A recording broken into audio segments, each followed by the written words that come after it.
कर्क लग्नासाठी ना गुरुचं भ्रमण अत्यंत शुभ जाणार आहे बघा. तुमचं समजा कर्क लग्न आहे तर तुमच्या लाभस्थानातून हे गुरुचं भ्रमण होतंय. लाभस्थान म्हणजे 11वं स्थान.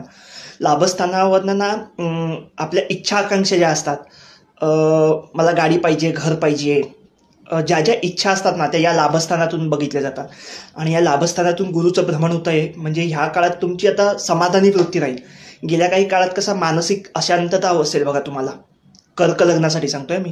त्याच्यामुळे हा जो काळ आहे ना तुम्हाला मानसिक समाधान मिळेल बऱ्यापैकी. आता तुमच्या बऱ्याच इच्छा पूर्ण होतील. तुम्ही एखाद्या शेअरमध्ये काही पैसे गुंतवले असतील किंवा एखाद्या कुठल्या पॉलिसीमध्ये पैसे गुंतवले असतील तर त्याचा परतावा तुम्हाला आता ह्या काळात मिळणार आहे. तुम्हाला लग्नाचे योग आहेत, संततीचे सुद्धा योग आहेत.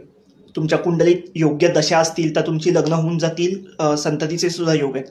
आता ह्या काळात कसं आहे की तुमच्या बहीण भावंड असतील तर त्यांच्या संबंधी चांगली फळं मिळतील. म्हणजे गेल्या काही काळामध्ये दोघांमध्ये काही गैरसमज झाले असतील तर ते आता हळूहळू सुधारण्यास म्हणजे योग्य काळ आहे.